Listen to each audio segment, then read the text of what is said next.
Minnesota-based Hammer-Made shirts are meant to help you look your best at any special occasion. And now through August 4th, they're holding their halftime sale with up to 50% off in savings. Check it out now at hammermade.com. And to give you a head start on your shopping, we've got a $100 Hammer-Made gift card for caller number 11. Call 800-320-5326 right now. That's 800-320-5326. That's awesome. Call in for the giveaway, and we have at least one listener who is currently trying to find a Joe Mauer rap from days gone by. Hopefully we can uncover that before the end of the show. If not, it's back pocket material, and we're excited to use it when needed. Joining me now, Lavelle Neal III, columnist, Star Tribune, StarTribune.com, at Lavelle Neal via X. How you doing, Lavelle? I'm doing swell. How are things with you guys? Oh, it's been fantastic. How's Cooperstown?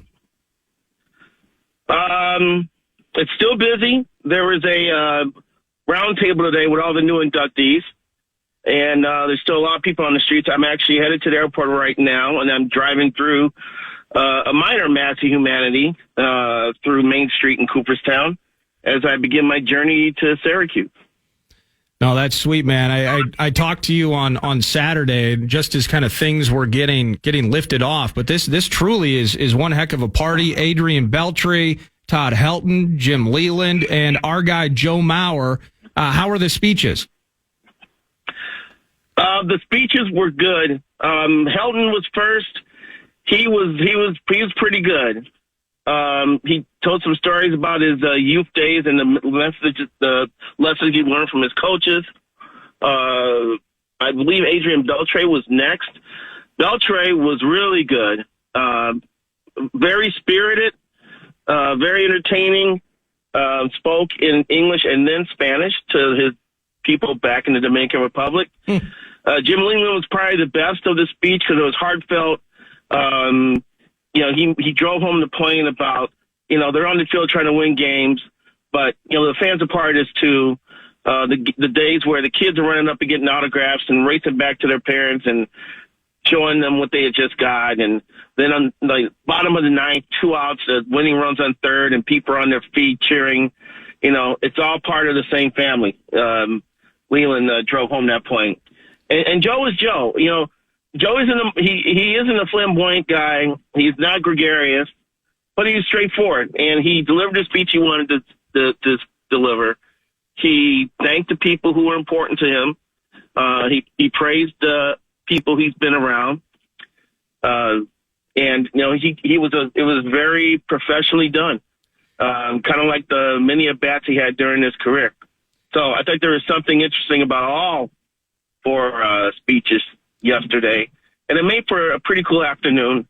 And thank God for the first time since I've been coming to Cooperstown, it wasn't like 90 degrees and oppressive heat and just getting baked in that sun at the Clark Sports Center because there's no shade and no protection. And for a change, we all kind of felt relatively comfortable while sitting in our lawn chairs watching the legends of the game talk about their careers.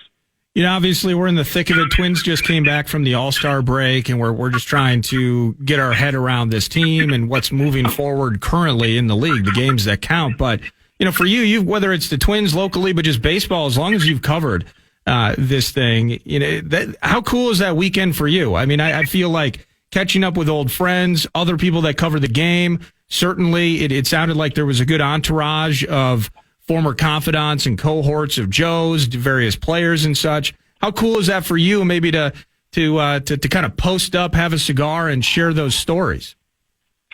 Yeah, for a Scribe, it's a baseball convention, because all the main people are here, all the officials with the various clubs, and a lot of players you cover. I covered George Brett his last year with the Kansas City Royals, so I was able to visit with him and his kids.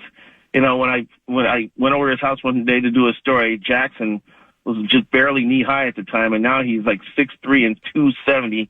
Just a big hulking guy. He's got 2 other brothers as well.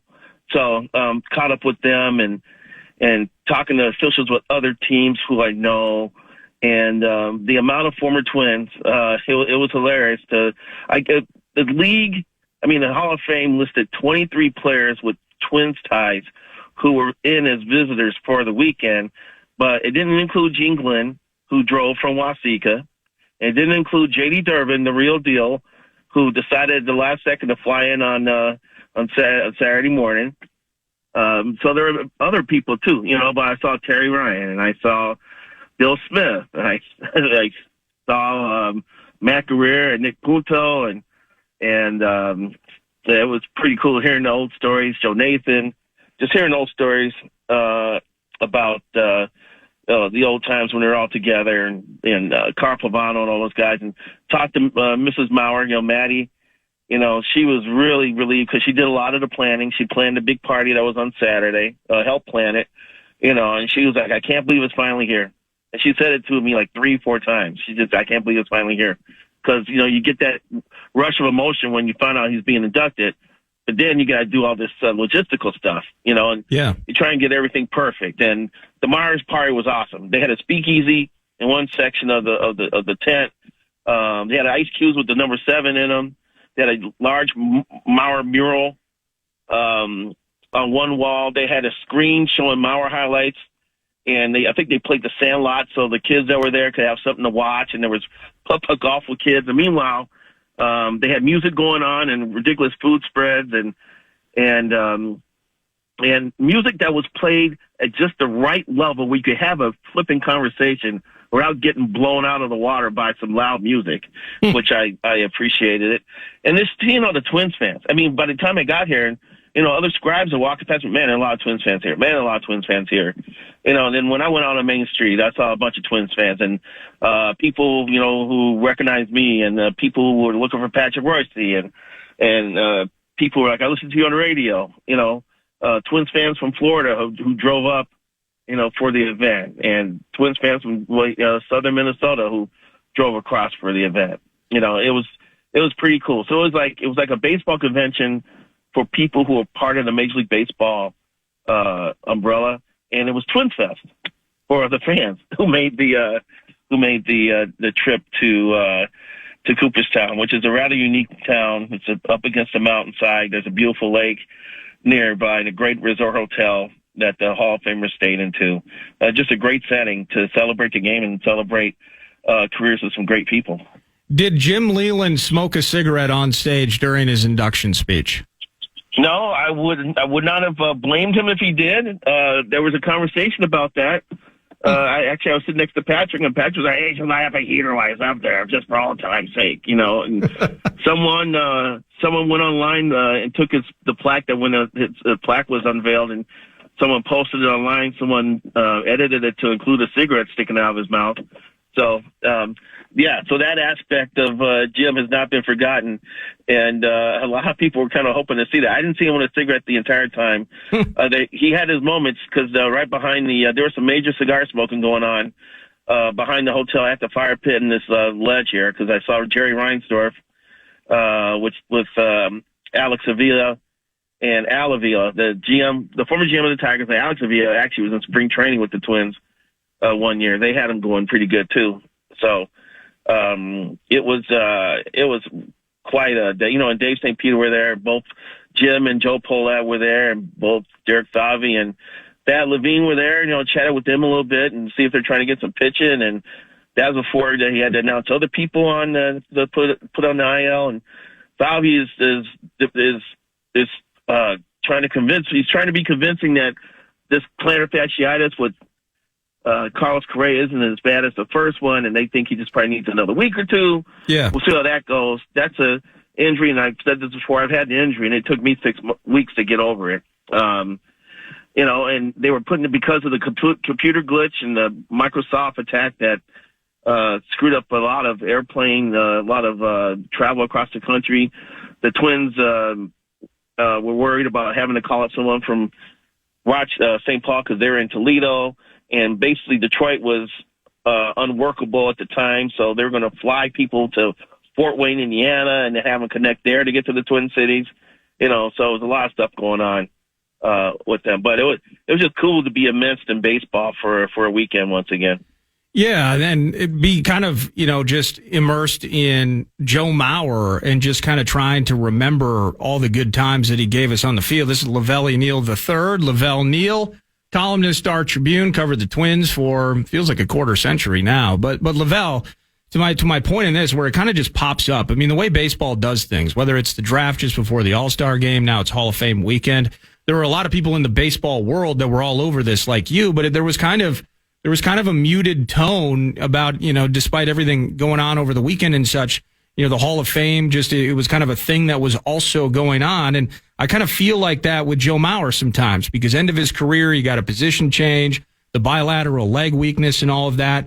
But if you can get yourself beyond that, how freaking good was this kid with the batting titles, the MVP? I mean, this was an absolute stone cold Hall of Fame staple that was raised here in St. Paul and found his way to his favorite team from growing up and provided 15 years of brilliance. Short to the ball, long follow through, tremendous hand-eye coordination, excellent bat speed, hit the ball to all fields. I've been listening to stories here. Jim Leland, just praying that Mauer would never come up against him with someone on third base because he knew that guy was going to score somehow. And talking about how he had to face Mauer and Morneau in the lineup at the same time was never easy, and hearing other pitchers talk about trying to get Mauer out and how hard it was. There was a lot of respect for what he's achieved. So, but it's weird because he's still somewhat polarizing despite being the first ballot Hall of Famer, because some people continue to gripe about the lack of home runs. And especially after he signed a big contract following that monster 2009 season, that he didn't become like a mini Johnny Bench, and the concussion changed him forever. I mean, moving to the first base allowed him to stay on the field, but we all have to arrive at the conclusion, too, that the concussion did something to his ability to square baseballs, because offensively he was never the same. And that's why I think in the end, I think the writers who voted for him focused on 10 years as a catcher instead of 5 years as a first baseman. It's still a fine career. No catchers won 3 batting titles. He won the MVP. He was considered the best at his position during this time. It just was reflected. The other thing, too, and I try to kind of point this out over the last week with my stories, is that, this is a celebration in Minnesota and more particularly St. Paul baseball for what they have achieved. And I thought it was a rather iconic moment, Mauer's party on Saturday. There was a picture of 10, it was a group photo of 10 Hall of Famers with Twins ties. They included David Ortiz. It included Jim Thome. It included the St. Paul Four. Included Jim Cott. Included Tony Oliva. It was a really impressive photo moment to share, and that's what gets celebrated here.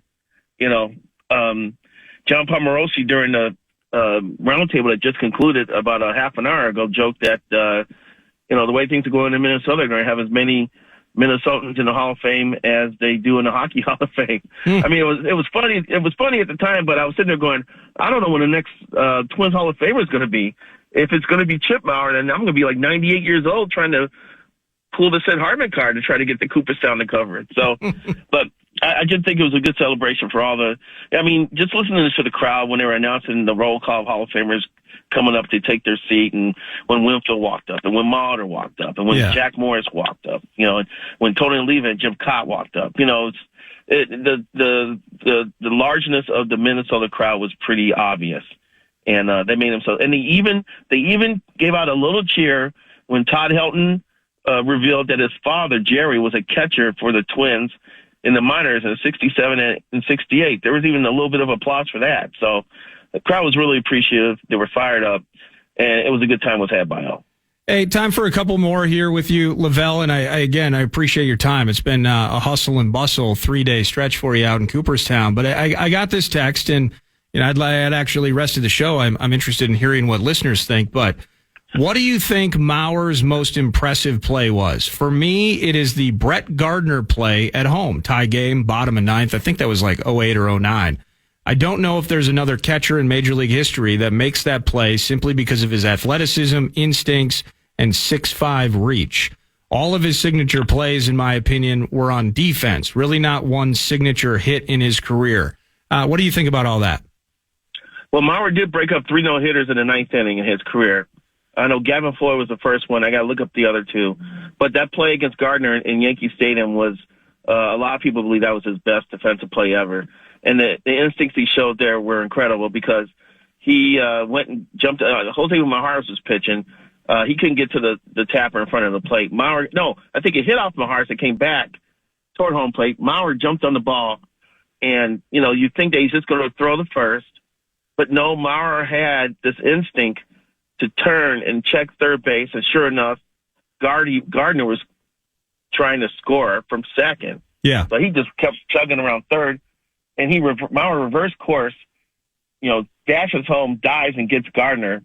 That was absolutely remarkable. So another funny one is that one they've been showing over the last month or so when the Twins were in Washington against the Nationals, and the pitch went to the backstop, and Maurer pretty much made a blind catch off the ricochet off the back wall that came straight back to home plate, and Maurer just flipped his glove up behind his back almost and snatched the ball. And Saturday at the press conference, someone asked Maurer about that, and he said the funny part was that Jason Worth was in the on-deck circle when that play was made, and Maurer happened to look over, and he said the look on Jason Worth's face was priceless. And so that was another play that kind of stands out about the guy. So the plaque is coming to town. I think it's going to be in town sometime in August. So fans will be able to go to Target Field and kind of check out the plaque and read the inscription.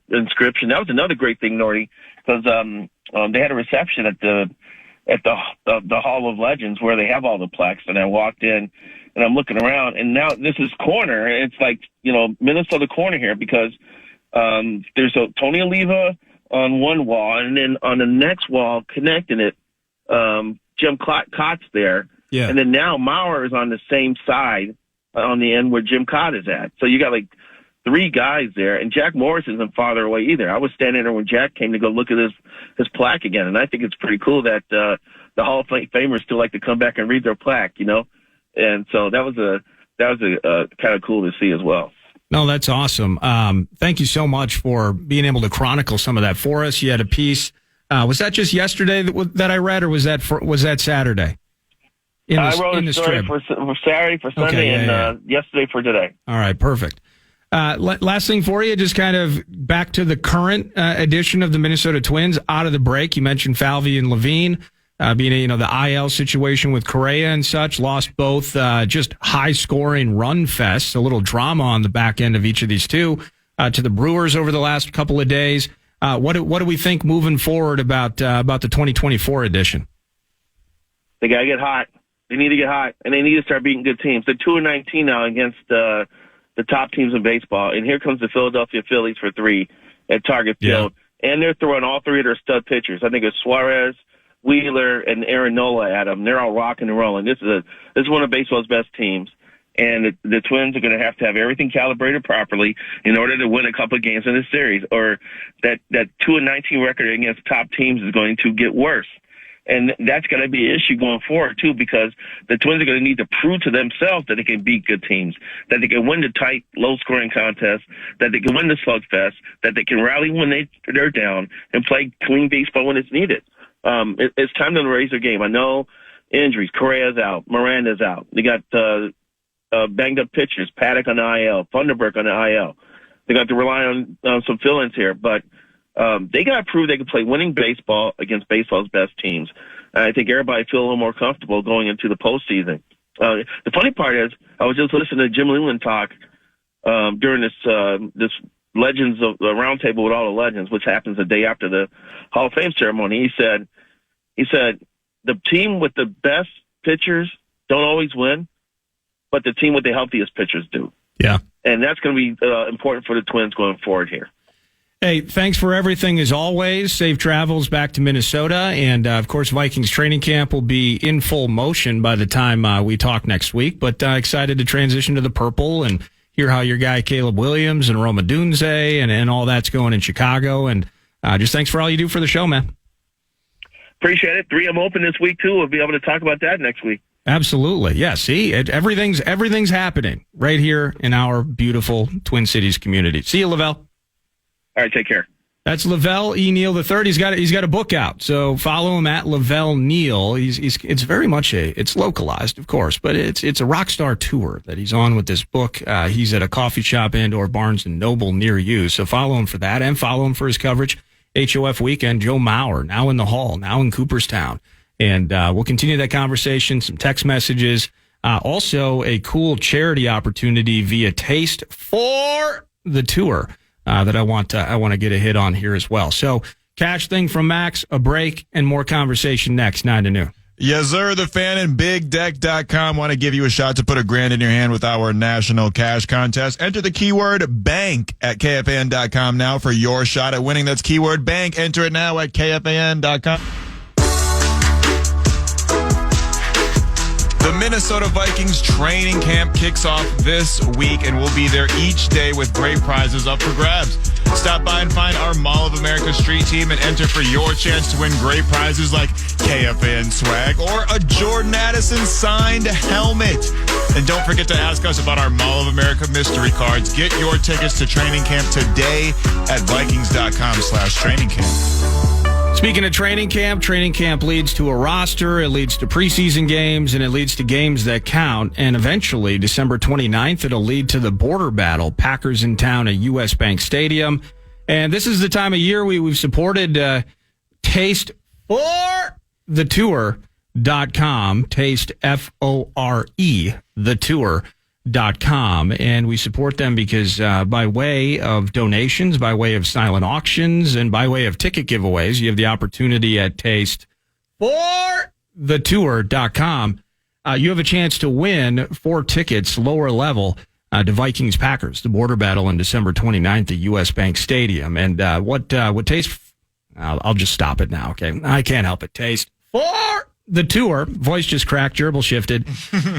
You can support the TB1 Fund, and what that's doing is it's establishing a new emergency food assistance program for families in crisis. And it says here, your contributions to Taste for the Tour will be used to provide essential assistance to patient families, and that includes access to food pantries stocked with nutritious items, cafeteria credits to ensure families can enjoy a meal without financial strain, provision of meals for families staying by their child's bedside, and assistance with grocery costs and other out-of-pocket food expenses incurred during hospitalization. So, for instance, you donate $10 to tasteforthetour.com. That can fund a cafeteria voucher for dinner, or $100 that can provide a full week of meals for a family member, or $200 that can provide a week's worth of food for one floor's food pantry. So, there are going to be some things to bid on. There's an auction, but ultimately, later today at 6 p.m., somebody's going to win 4 lower-level seats to Vikings and Packers, to the border battle on December 29th at U.S. Bank Stadium. And all you got to do, all donations will enter you in that drawing. You just go to tasteforthetour.com. So check that out, Taste for the Tour. Man, Joe Mauer was so good. I was watching a video, and Lavelle agreed to join from Cooperstown. I chatted with him on the phone on Saturday. I don't always trust him text messaging me, and just there's some things that get lost in translation. So even though I don't like talking on the phone, when I try to get in touch with Lavelle, I got to call him. But chatting with him, it just kind of brought me back down the road of greatness from Joe Mauer. And again, as I framed it up, I just think, at least personally, and maybe you're different. Maybe you've just always loved Joe and the whole thing.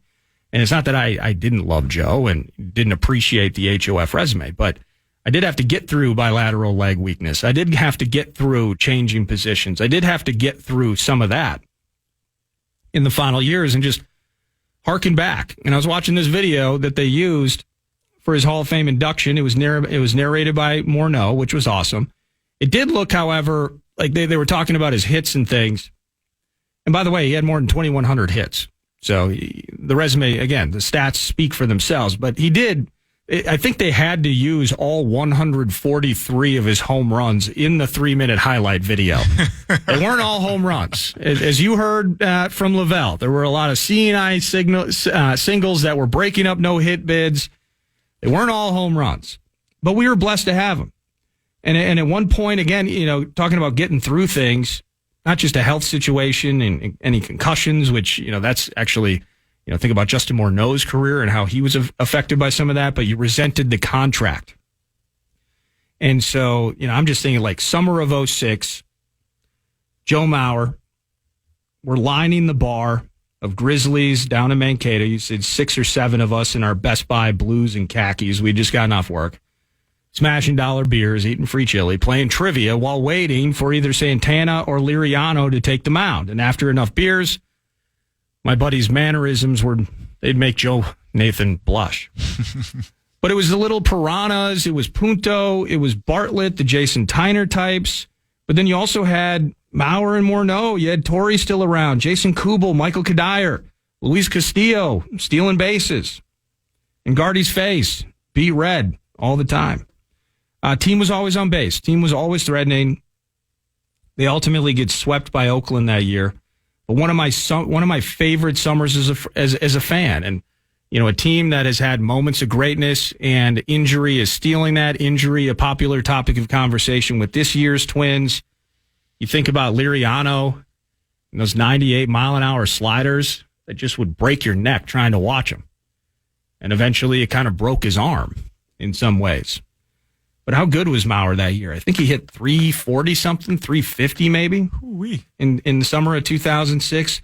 You're a little bit younger than I am, but even 2006, were you old enough to appreciate Joe Mauer at that time? Yeah, for sure. I remember we had Twins games on. We would turn them on in the middle of middle school. Yeah, like I totally remember the Joe Mauer craze and everything. He was one of the few, him and Morneau, they were the few notable Twins that even a kid like me that was a casual would know. Just getting offense, from that spot at catcher, he was so good defensively. We were talking about the play he made, kind of the fake to first, and then he outruns Brett Gardner, who was a speedster, to the plate and gets him out. He was unbelievable. He's incredible. 2009. 2009 might be the big con game, as it pertains to some of you who are still annoyed that he signed that 7 or 8 year deal, that $184 million contract. 28 home runs from Joe Mauer. How'd he do it? He never hit more than 13 before or after. Final year of the Dome, doubles off the baggie. At one point, it was like, he hit all those off the wall at the Metrodome. You know how good that would be to have him hitting doubles off the Green Monster in Boston. It just felt like that was just obvious. You wouldn't believe it. He hit 390 every single season. But summer of 2009, you win the division with 87 wins. So clearly the AL Central has not changed much. But Mauer, 365 over the course of that season with 28 bombs. And not to be outdone, how about Michael Kadire? 32 home runs that season.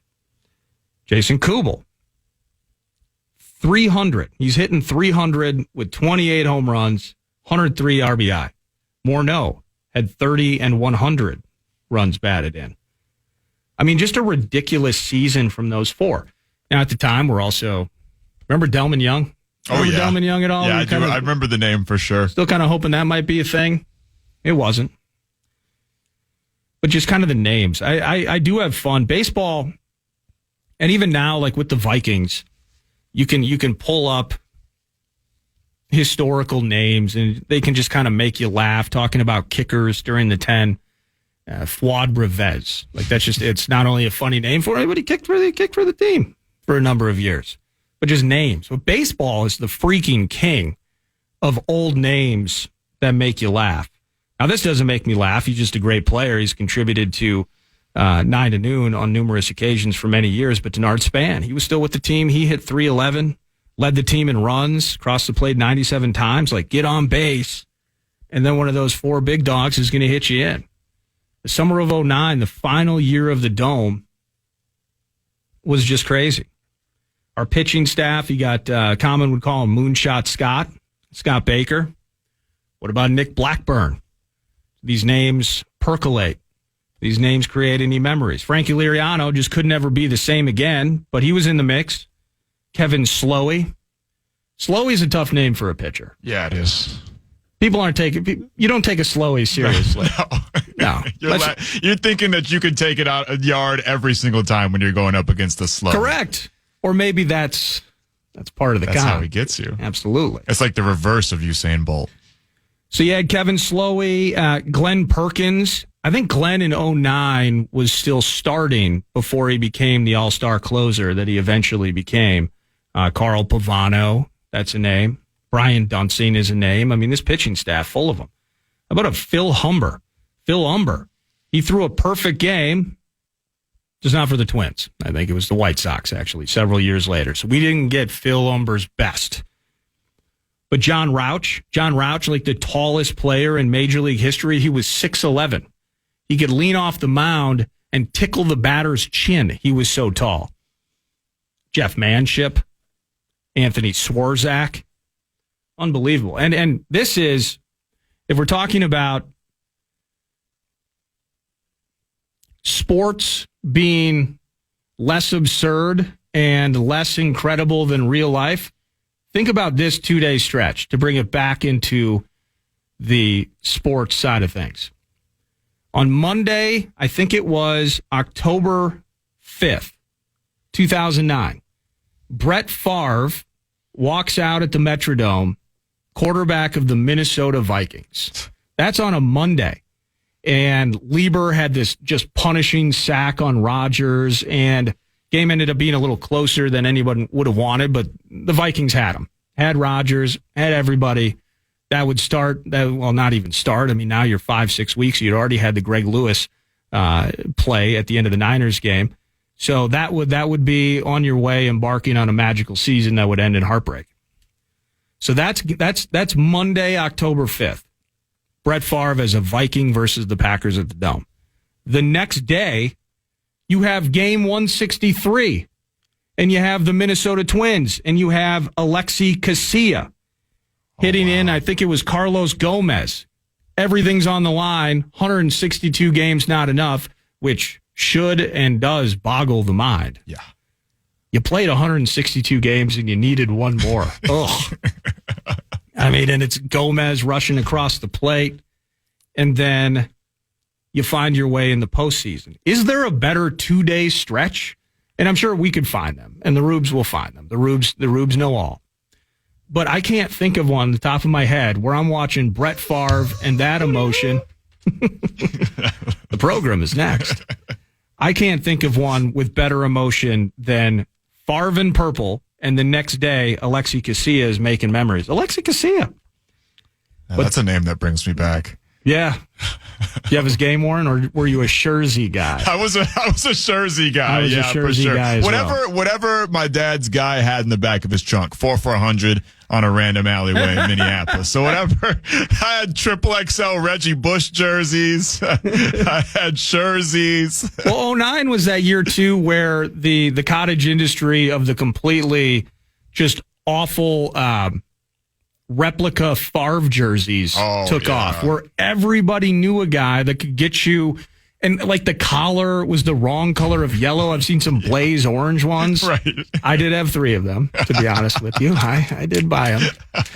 But they're out on the corner. Eventually they had to make some rule where like you had to stand across the street or down the block because they just everybody had a box of makeshift Favre jerseys just ironed on. The 4's already starting to peel off. $50. Sure. Yeah. Name spelled wrong. I'm in. Yeah. It is actually now Favre as it sounds. Right, yeah. Tricky V.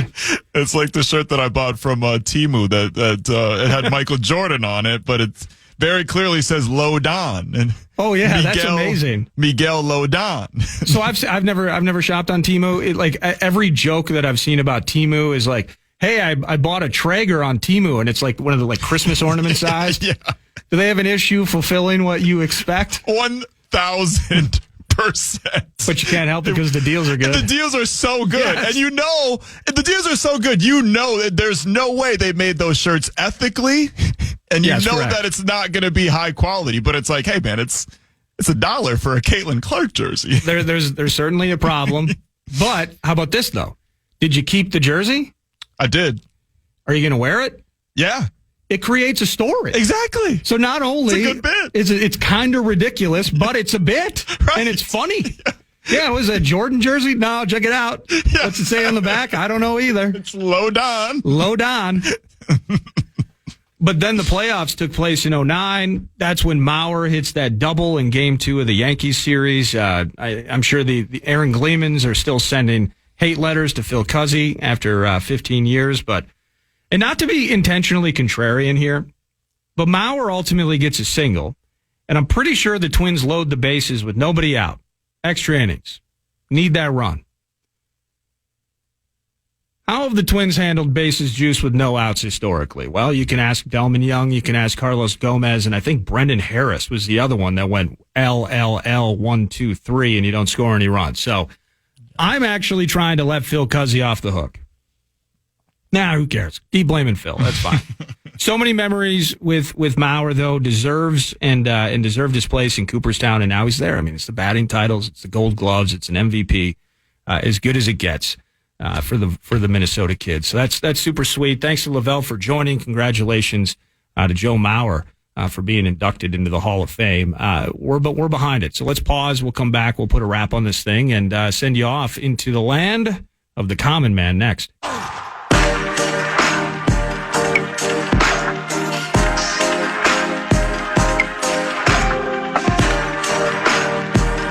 Thanks to Lavelle. Thanks to Mike Grimm, voice, Gophers football and basketball. He joined during the first hour.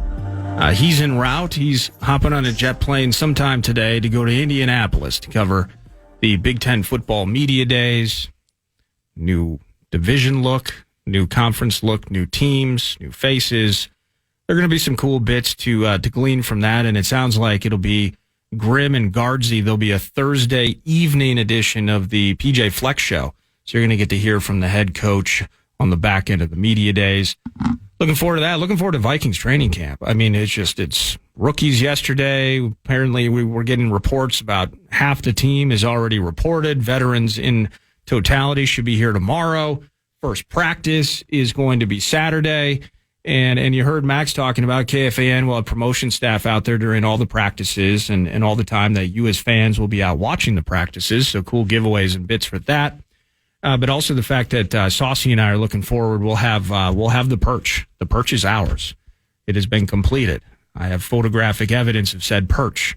And so noon to 2 on Saturday, Saucy and I will be out there and have a blast because practice is upon us. Things are actually happening. No more projections. We actually get to see it in front of our faces. And that includes J.J. McCarthy off the fresh contract. That includes Dallas Turner in pads fresh off the new contract. And Sam Darnold. And what that looks like. So looking forward to that. I mentioned this last segment. I want to give it one more pop today before I go is Taste for the Tour. TasteForTheTour.com. That's FORE. They're supporting a TB1 fund that creates a new emergency food assistance program for families in crisis. You can give $10, you can give $100, you can give $200. This is supporting families whose children and members of the family are in hospitals and they need your assistance.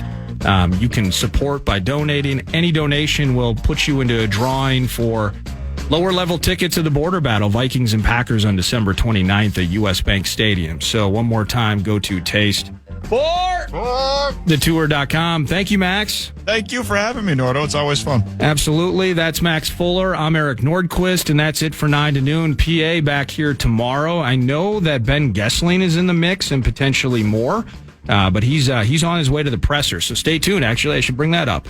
This next hour at some point during the Grum, it's scheduled for 12:15. Give him an 8-9 minute buffer if necessary. But you're going to hear from head coach Kevin O'Connell. You'll hear from GM Kwesi Adolfo-Mensah, and that's going to be part of the program, which is coming up with Common and Tennessee next. Your home for Vikings football, The Fan. Have an awesome afternoon.